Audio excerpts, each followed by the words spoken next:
All right, well, this evening we're going to take, as I said, a bit of a detour since Greg is actually the one doing the study on the environment. We actually were thinking that this was going to be a Bible study week that he was gone, so I was all prepared to do Spurgeon, and then suddenly I think somebody reminded me, or it dawned on me, that this was another discipleship class. So I looked through the notes that Greg had prepared before on the environment and wanted to make sure that I wasn't stealing any of his thunder by doing this particular study. But I thought it might be helpful if we kind of stay in the same general area and not wander too far. So I thought what we would look at this evening then would be just more generally, because when we're talking about the environment, we're talking about the doctrine of creation, basically. So I thought we might look at the purposes of creation, and by doing this, might be able to deal with something that I think is always helpful, and that is looking at the creation as in the many ways in which it evidences for us God's existence. So I thought I'd begin. I don't want to do all the talking. I want you guys to do as much talking as possible. So I'm going to be asking a number of questions. Now, what do you think, when we talk about the purposes of creation, why do you think God created what he created? What do you think his purpose was behind it?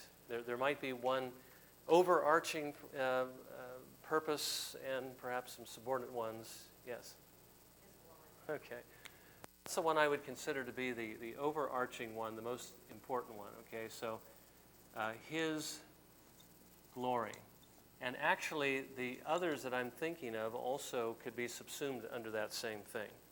What are some of the other reasons you're aware of that God created what he created? Maybe more specifically, going from the general to the specific. Anyone want to take a crack at it?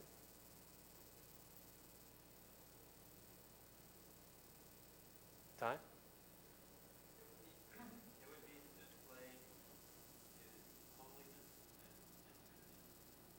Okay. Oh, well, you are going more specific here, but a little more specific than I was thinking. But let's just subsume that under his glory, okay? All right. Okay, what else? Well, this might be unfair because I might be misleading you now. What other purposes does the creation have? Well, again, what are the general reasons that the creation has? Let me just ask you this question. When you think of general revelation, what do you usually think of? What is general revelation? Okay, nature. And what does the Lord use it for in Scripture? Well, I think the Lord reveals himself in his creation.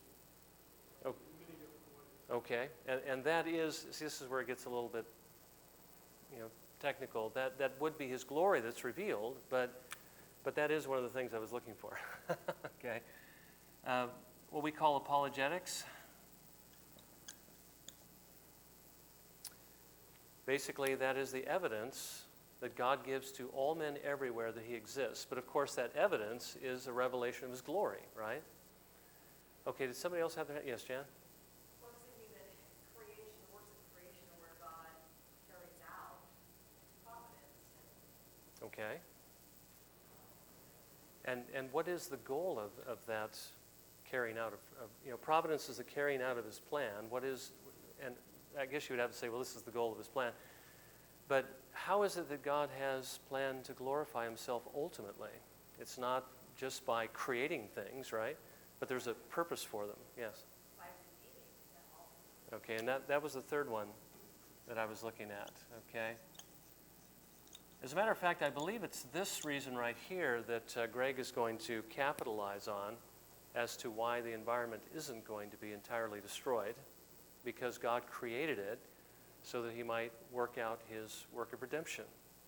And until this is finished, the world can't be destroyed, right? At least it can't be totally destroyed. I don't know how much of it can be, but I suppose the whole world can be destroyed, and he could still do the same thing. I mean, he did flood it. We just talked about that earlier. The creation, yes, the creation is redeemed. So, well, I guess what we're thinking about in the class, have you been here for any of the classes on the environment yet? I forget. Okay. A Christian view of the environment and how we as Christians should view it. Should we be concerned that it's going to be destroyed?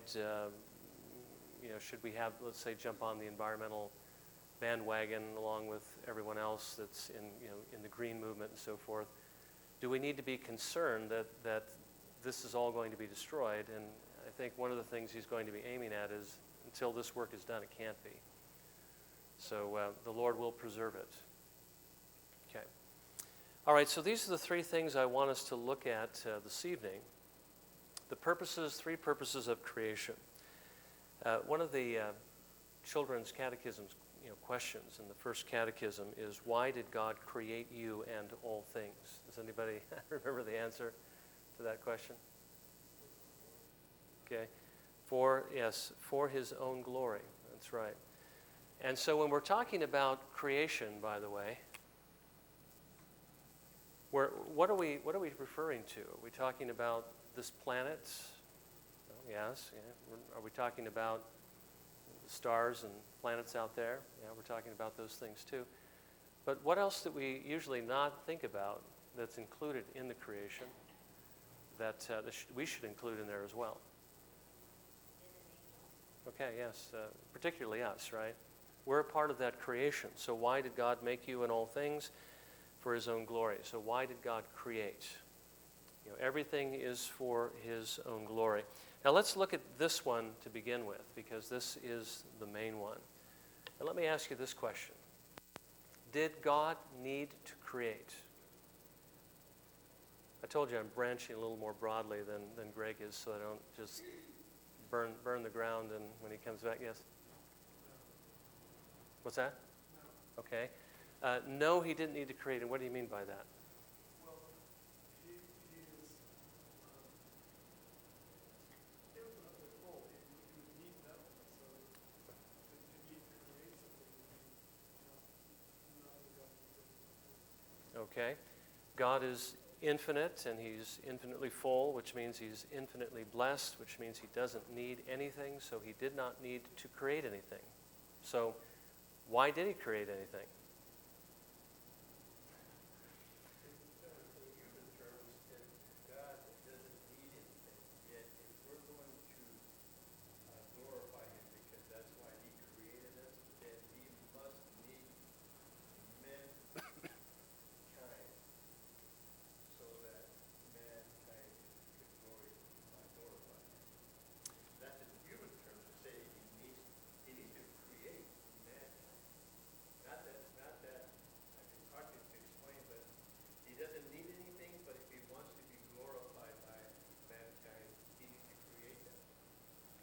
Okay. Now Tom is expressing the other side of the coin, and I wanted somebody to bring up the one side, which is right. God does not need to create in one sense, right? Because he is perfectly blessed and he doesn't need mankind to worship him. And yet, it has been his eternal purpose to create mankind. In that sense, he must do it because it's something he has always wanted to do, if we can put it that way. So it's not because he needs to, because there's something he's lacking, but he needs to because it's a part of his plan and his eternal purpose. Does that make sense? So that's something. So that's not indicating any kind of weakness in God by any means. Yes. Along with that, we see in his creation that he is a creator. That his creation reveals himself in such a way that part of him, part of God is to create. Right, and he can't deny himself. If it's his eternal purpose to create, he must do it. But there's nothing forcing God to do it, no need that he has, but it's rather an internal desire that he's had from all eternity, okay, to do this. So the answer to the question would kind of be yes and no. No, that he doesn't really need to do it, but in the sense that he needs anything from anyone. But yes, in the sense that he's compelled from within to do that because that's his eternal purpose. Now, in a certain sense, had to do this in order to fulfill his eternal plan. But now let's ask the question, as we look around at what God made, and it's pretty big, isn't it? you ever heard anybody ask the question? I know Carl Sagan was actually given the credit for the statement. Turns out that he didn't actually say it, but he was quoting somebody else who said it, but he may have been quoting him approvingly. If there's no other intelligent life in the universe, then this is an incredible waste of space. Okay, would you agree or disagree with that statement? Is this an incredible waste of space?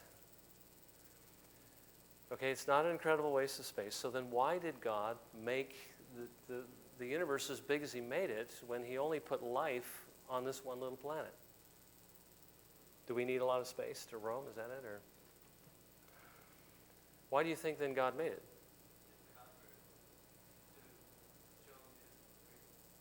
Okay, to reveal his glory, right? That's what we're looking at.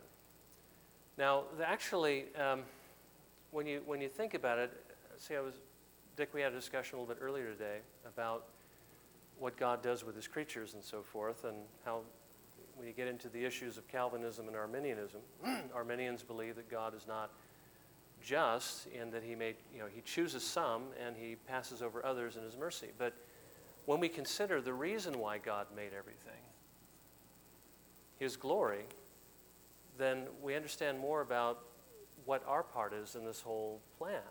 We are not the ones he made the world for. We are not primary in his plan. There's something even greater than our good that's at stake, and that's God's glory. Now, the reason why he made the universe so vast, when he could have made this planet and perhaps put a shell outside us with some, sparkly things on the outside of it that look like stars, he made it as big as he did because he was seeking to reveal something about himself. And that's the reason why he made everything that he made and does everything that he does, and why he made us and does the things that he does with us, is that he is seeking to reveal himself. Tom, that's what you said, right? He made man that he might reveal his glory.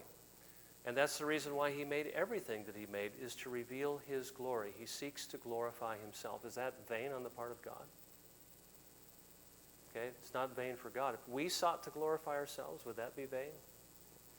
Yeah, because we are not worthy to be glorified. God is. So he is revealing his glory through all of these things. Now, here's another question that we may have talked about this in the past, but let me ask you this question. Do you think that in God creating the universe and all of his creatures and everything, and desiring to reveal his glory, do you believe that God has revealed to us all of his attributes? Has he revealed to us all of his glory? Okay, let's start with the first question. Has he revealed all of his attributes? What's that?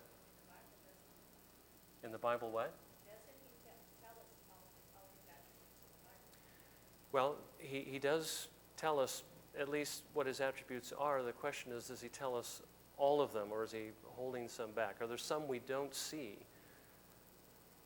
Well, consider the frame, I don't know that we would be capable of fully understanding that. So there's no way that Okay. we can Now, reveal it. that's true. Okay, there's that saying in the history of the church that the finite cannot comprehend the infinite. Now, Edwards actually wrestled with this question, and he realized that that's true. No matter how much God reveals, he can't reveal all of what he is. We certainly couldn't understand it because we've got this little peanut brain, and he's vast and infinite, right? But Edwards, on the other hand, believed that if God created everything that he did for his own glory, and his purpose was to reveal that glory, that God must have revealed all of it, even though we can't comprehend it, okay? So he believes that God has given to us actually a revelation of all of his attributes. He doesn't think that there's any that are hidden, but that we can't comprehend everything that he's shown us, and we never will be able to. He also reasons from that. That's the reason why once we get to heaven, and we continue, we will be learning about God throughout all eternity, and as we do, our blessedness will increase as we learn more and more about him, and since he's infinite, he'll never stop, and our blessedness will never stop increasing, which is kind of a nice thing to think about. Okay, but the idea is that his purpose was to reveal his glory. He has done that, and so there aren't any attributes necessarily that we're going to learn about later we're just going to learn about more of the ones that we know about. Ty, do you have a question? Okay. All right. Now again, getting back to the main reason for his creation is obviously to reveal his glory. Let me just read these for the sake of time. Psalm 19, verses 1 and 2. The heavens are telling of the glory of God, and their expanse is declaring the work of his hands. Day to day pours forth speech, and night to night reveals knowledge. And then Romans 11:36, which should be the overarching,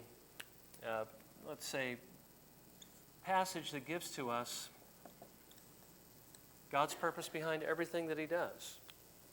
It's not to win friends and influence people. It's not to make his creatures comfortable. It's, not that. But Paul tells us, for from him and through him and to him are all things. To him be the glory forever. Amen. And this is just after he completes telling the Romans his plan with regard to the Jews and the Gentiles, and how he has mercy on some and he hardens others, and he chooses some and not others, and so forth. Okay, the whole purpose that God does elect, that God does whatever he does, is for his own glory. So that makes God the creator and puts man in his place. We're creatures. We can't demand anything from God, and we can't call God to account, and we can't say that God is unreasonable or unjust. He absolutely is not in any way imperfect. But we are creatures that God has the right to do with as he will. We just need to be thankful that he has chosen to save some in his mercy. We can't demand that he save anyone. Okay, but that kind of helps us put us in our place. Now,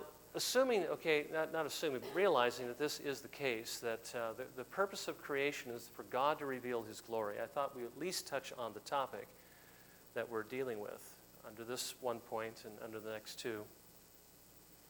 What does this tell us about how we should take care of the world?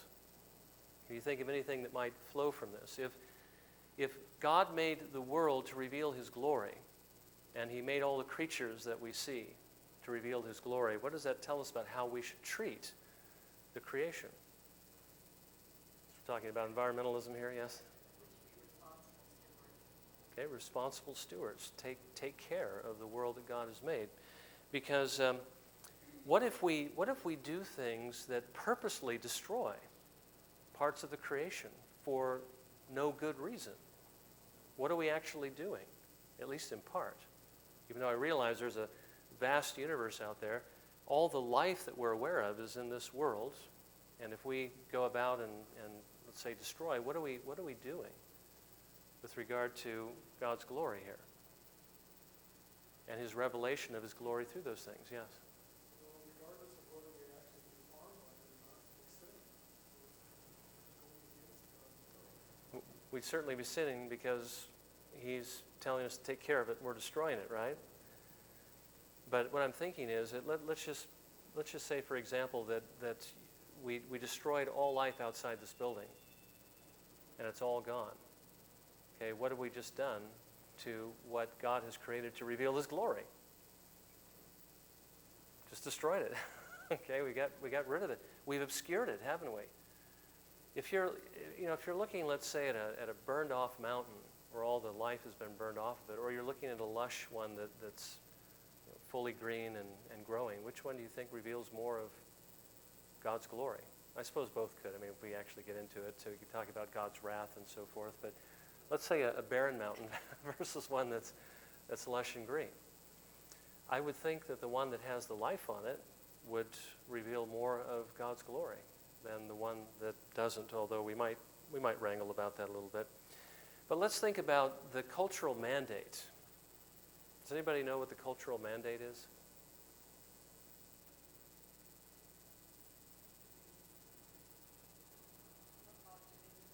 Okay, having dominion, okay. Be fruitful and multiply and fill the earth and subdue it. This is a big part of Christian view of the environment. If we do, let's say we take the cultural mandate and we're very responsible. We continue to seek to basically, in subduing the earth, what we mean is that we are trying to get the creation to yield its potential for the glory of God. So let's say that we do that. What is that going to do on the other hand with regard to revealing the glory of God? Now here I'm not thinking so much about the destruction of the things he has created, but let's think about the kind of world that God actually has made. He didn't give us a glass ball to live on, did he? Or maybe one that was made of silicon dioxide sand. Let's just say a big sand ball. But he has given to us a world that has a lot of variation in it, a lot of different things. I think there's 103 natural occurring elements, right? And there's some synthetic ones they can make. And as we continue to work with these things, the thing that's amazing to me is Adam, who was certainly very intelligent. He looked out over the world that God had made, and it had trees and it had plants and there was dirt, and all this type of thing. But could he have ever imagined that a television could be made from that, or a car, or a computer, or a rocket, that could carry people to the moon? I don't think he could contemplate that those things could happen, but realize that God made a world that is capable of producing those kinds of things. Now, as we make those kinds of things from the ground, and the elements and the various things that we find there, as we develop the potential of the world and then we see what God has actually put, in this world, the potential, what does that tell us about God? I mean, doesn't that amaze you? The idea, again, of evolutionists is that this is just a random occurrence of rock floating through space, and so forth. But look at what's in this rock. Look at what you can make this rock do. We've put a man on the moon, at least as far as I know. Some kind of a conspiracy or something. But we put a man on the moon, and perhaps in the future, men will be traveling to different planets. And the Lord has even given to us what seems to be a limitless power source. Can you think of what that is? I mean, if you think about, is there enough oil? Is there enough jet fuel to get a rocket to to Mars or something like that? We might eventually run out of power, but the Lord has put an incredible power source in this world. What am I thinking of? Well, the sun is certainly one that's going on there, but there's something a little bit closer to home. Well, I was thinking of like doctors or, medication, healing, a disease or scientists. Okay.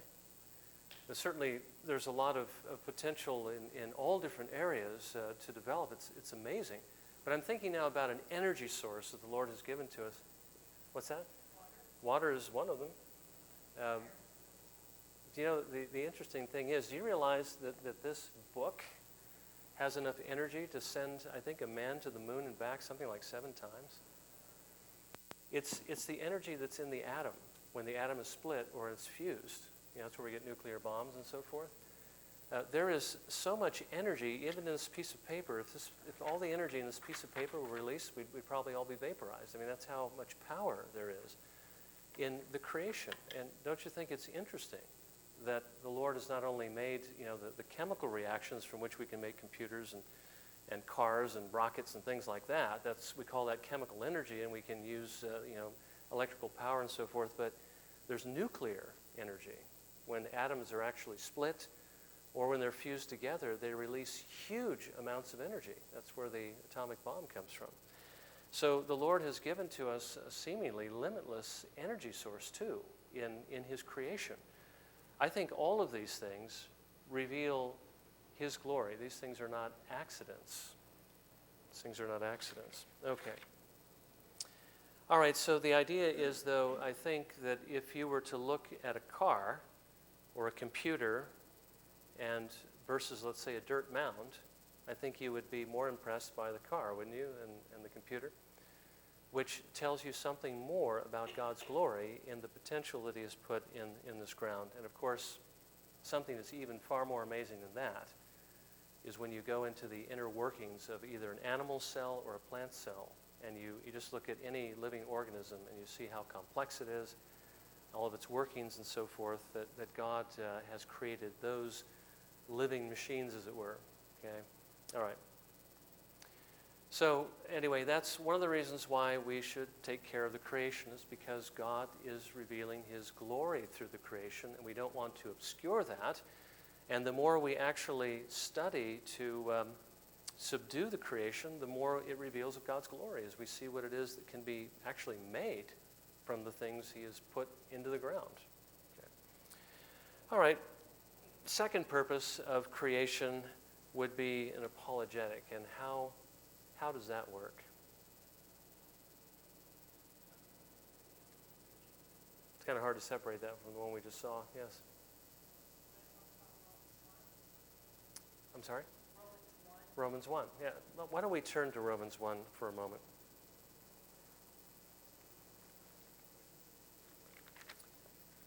Romans 1 is the classic passage for general revelation. It's one that reminds us that the Lord has actually placed in His creation the evidence of His existence, and not the evidence of a God or of a supposed God, or a possible God, a potential one, but of the true God. Okay, Romans 1, verses 18 through 20. Let me just go ahead and read that. For the wrath of God is revealed from heaven against all ungodliness and unrighteousness of men, who suppress the truth in unrighteousness. And of course, what is that truth it's talking about here? Because that which is known about God is evident within them, for God made it evident to them. For since the creation of the world, His invisible attributes, His eternal power and divine nature have been clearly seen, being understood through what has been made, so that they are without excuse. So what does this passage tell us with regard to what God reveals through His creation? What does He reveal?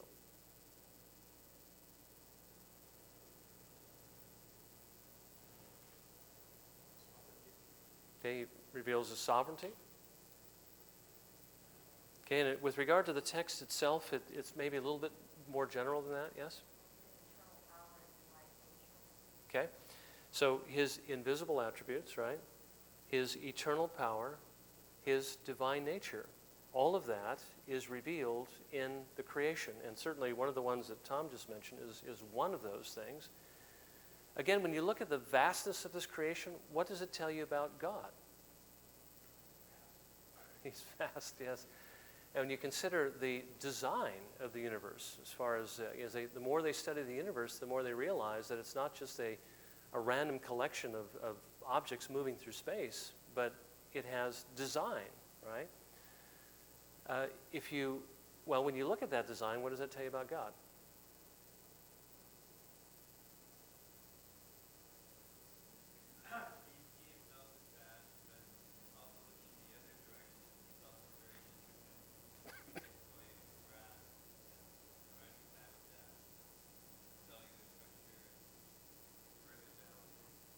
Okay. I'm thinking wisdom, okay, knowledge, that's where the intricacy comes from, right? So you've got the vastness from the size of it, and you look at the design of it, and you say the wisdom of God, the power of God. You might even say the infinity of God. You might even talk about His eternality. Yes, Dick? It's so apparent that it's amazing all to say that it's past our understanding. Beyond our capacity. It certainly is. Okay, so God is revealing Himself through the creation.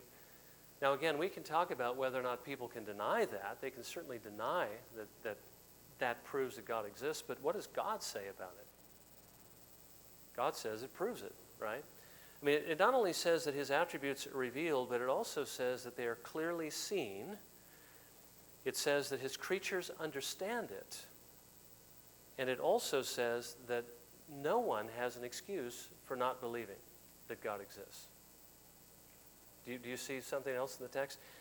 So really, if there were no other apologetic for God's existence and all we had was the creation, everyone who saw the creation would be without excuse for believing that God doesn't exist. Okay? They know that God exists. That's what Paul tells us. That's what the Word of God says.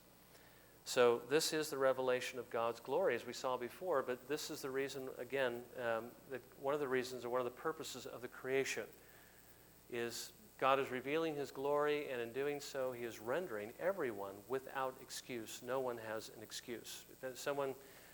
People are going to stand before God on the day of judgment. And I imagine some are going to say, well, God, if you really existed, why didn't you give us any evidence? And he's going to say, I gave you enough evidence. There's plenty of evidence in the creation. Okay. Now, since the creation is an apologetic for God's existence, again, what does that tell us about taking care of the environment? Think about this. Is it okay, let's say, to... we talked about this a little bit before, about how we obscure his glory, but what if we do things that destroy part of that apologetic? What if we hunt animals to extinction? Should we be doing that? I suppose if there's no good purpose for them. I imagine they're like mosquitoes, yeah. Maybe leeches and fleas and I imagine they're part of the food chain somewhere, though, aren't they? Somebody or some creature needs them. But what about taking and destroying certain plants? Harvesting them or destroying them to the point of extinction. Plants can also vanish. Yes. Some of that, wouldn't that be subdued, like star thistle and heads and puncture vine? Although puncture vine, no, maybe you have a point there. I don't know. Maybe if we understood the ecosystem more, there'd be some reason why those things need to be there. I don't know. They do also speak of the curse. Yes, I suppose they do. In that case. Yeah.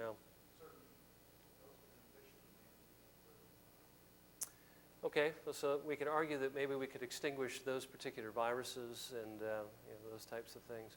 I don't think there is any good purpose that I'm aware of for smallpox, except again as a revelation of God's justice, I suppose that would be one. Yeah. But certainly the beneficial things, we recognize that we don't want to destroy those things. Why would we want to pepper the earth with atomic bombs? Again, I suppose you could argue, well, the energy release, the fact that it's all pent up in that small piece of matter reveals God's glory, so let's reveal it by blowing things up.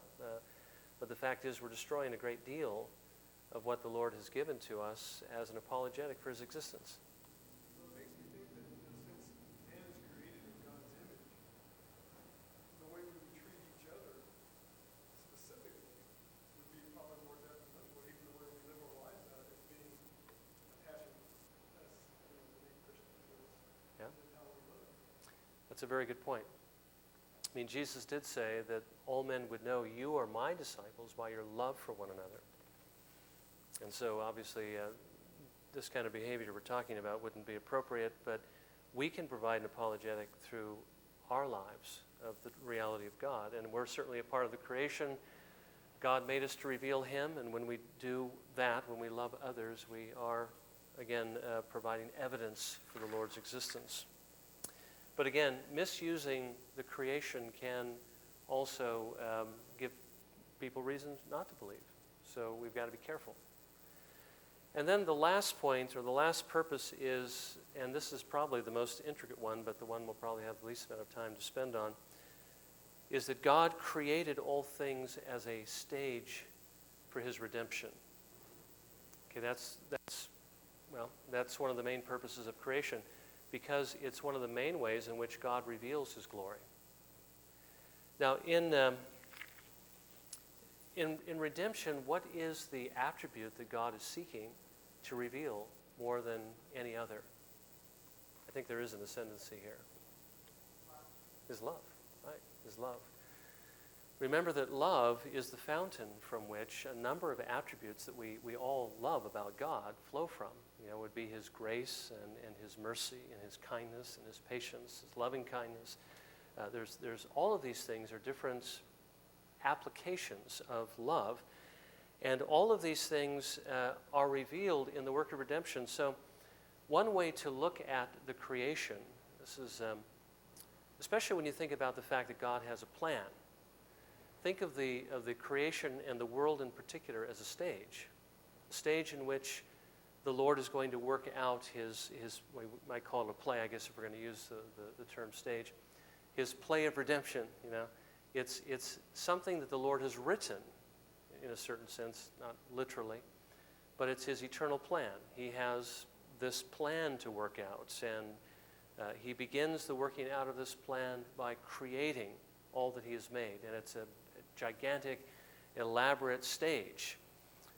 Certainly, it reveals his glory, and it gives us the apologetic that he exists, but he has created it as the arena or the stage in which he would work out this drama of redemption. So how does he plan to reveal his love? Why is there a fall? Why did God plan there to be a fall? I know there are many professing Christians today would probably at this point walk out, but Well, it is kind of a difficult question. But you know, without understanding his justice and how we sin, how we rebel against his justice, we really can't understand his mercy and redemption. So it's kind of a double-edged. that's right. So actually, for God to reveal his love in redemption, there has to be a fall, right? And I suppose one could argue that if this is all he intended to reveal, then he could let all fall, and then he could save all, right? And we would all understand something of that, although not fully, right? Because we would never understand what the consequences of our sins would have been if we never saw those things happening. But does God intend only to glorify his love in the work that he is in his overall plan to glorify himself? Remember what we saw at the beginning? How much of God's glory does he want to reveal? Okay, all of his glory, right? Now, part of that would be his love, and that would be, you know, the greatest thing that he seeks to show us. But there's also that other aspect of his being. Okay, if we're talking about all, we're talking about not only his love, but we're also talking about his justice. Now, his justice can. Let me ask you this question: is there any way in which the justice of God can increase the love, what we see of his love? Okay, how does it do that?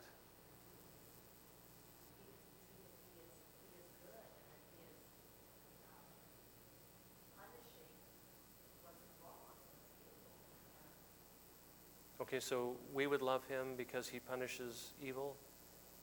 Is that what you're thinking? Okay. Well, certainly, yeah. Especially if we have a redeemed heart and we're like God, we'll certainly love to see wickedness punished. Yes. Now, what about when we see what our sins deserve? Okay, how will that affect our understanding of his love? Well, we have the illustration of the cross, and we see the perfect place where love and justice meet. So when we see Jesus and we see him taking our punishment and realize that God gave him for us and that we deserve that, he received the justice that was due to us, that shows us the magnitude of his love, doesn't it? When we see his justice poured out on the wicked on the day of judgment, when he casts them into the lake of fire, or perhaps, let's say, we may have the opportunity to see that from heaven before that takes place, because the Bible indicates that heaven and hell can see each other. Now, when we see the wicked suffering in hell, and we see God's justice being poured out, and yet we see ourselves, who we know we deserve that, and yet we're in heaven enjoying God's mercy and grace, what will that do with regard to our estimation of his love? Again, it will increase that, right? So in the work of redemption, in the fact that he allowed this fall to take place, we might ask the question, why did the Lord allow that to take place? Why did he plan that it would take place? And by planning, again, we have that, there's sort of that careful ground we need to walk on here. God didn't force Adam to sin, although some would disagree with that. I think I may have told you that in seminary, the professor of systematic theology was teaching about the fall, and the way he was describing it sounded like he was saying that God made Adam sin. So I raised my hand and asked the question, I said, Professor, are you saying that God made Adam sin? And he said, yes. And so the whole class jumped up in arms, and there were all kinds of questions. But he was trying to explain something that was very, very difficult, still very difficult to understand. The fact is, the fall had to take place. It was a part of God's plan. So in a certain sense, God rendered it certain that it was going to take place. There's no question about it. But God did not force Adam to sin. Okay, Adam chose to sin, and that's why he's responsible for that sin. But it was still necessary that there be a fall so that God could work his work of redemption, which he had planned from all eternity. So it wasn't going to turn out any other way than the way that it turned out. That's just the way it is, right? And the reason why God planned to do this was that he might bring about redemption, that he might send his Son into the world to take justice upon himself, die on the cross, also to live the perfect life and so forth, that he might redeem whosoever would believe on him, which are the elect. And of course they believe only because God grants them that grace to believe, and we know that's true. Now that is the ultimate expression of God's grace, mercy, and love, which is expressed toward the elect. But of course, we also know that God doesn't show that mercy to everyone. To some, he gives justice. He actually gives justice to all. The fact is that we deserve that, but Christ takes that for us. So we don't have to pay justice. Christ pays it on our behalf. Justice is served. But there are those that the Lord will not show that mercy to for whatever reason, and they will not choose to trust in the Lord Jesus Christ, and because of that they will suffer. Now they're not going to suffer because God didn't choose them, although there's a certain sense in which that's true. They're going to suffer for their sins. God is going to give them what they deserve, and there's no injustice in that. Now, here's another thing too, is that we shouldn't necessarily think of God as delighting in the fact that this creature is going to have to suffer for their sins, or that this creature is suffering. The Bible indicates that God takes no pleasure in the death of the wicked. At least he doesn't with regard to that wicked person suffering, because that's one of his creatures. But on the other hand, if the creature has sinned and done what is wicked, justice demands that he be punished, and from that perspective, God does delight in the fact that he is being punished justly. Does that make sense? We just want to make sure that we don't look at God just perfectly happy that creatures are suffering in hell. I don't know that. I mean, he is, of course, from the standpoint that his justice is being served. But one thing that Jonathan Edwards pointed out is that if God considered that creature suffering just completely abstract from everything else, but just the creature suffering, there's no way he could delight in that. And I hope we all understand that, because otherwise that gives us a rather dim view of God if we see him delighting in sufferings of creature for no reason. Okay. There has to be that reason of justice, and in that he does delight. But again, okay, so what we have are these three purposes of creation. God seeks to reveal his glory. As he does, it gives us a very powerful apologetic for his existence. And of course, it is a stage for the working out of redemption. So now here's the last question that ties this to environmentalism. And I said this at the very beginning, but how does redemption and this purpose of creation, redemption, how does that guarantee that the environment is not going to be destroyed by man's being unfaithful in its use? I'm not saying it's not going to do damage to it. Certainly we've done damage to it and so forth, but how do we know it's not ultimately going to be destroyed by man? Right? God has told us that he revealed to us his plan for the world and for his creation. And his plan is not to let man annihilate it, right? But when he's done with his work, then he will, okay? And in which time he's really going to release the creation from its corruption and make all things new again. And that's great. So, okay, so anyway, this is basically what I want us to see this evening, are these three purposes of creation: God's glory, again, the evidence of his existence, and the stage of redemption, and how those things impact environmentalism. I didn't want to get too far into the environmentalism, but I thought this is probably a bit broader than Greg was intending on going. So that helps us kind of link it together. Yes? Vic, did you have a question? Oh, I'm sorry. Okay. Does anybody have any questions or comments? Fred? Going back a step and talking about God not enjoying watching those suffer in hell. Again, we can go to the cross because there was nothing that he would suffer in hell, but he was led by his son for those of you who believe. And I think that helps a little bit when we think of that way. He was willing to put his son to death.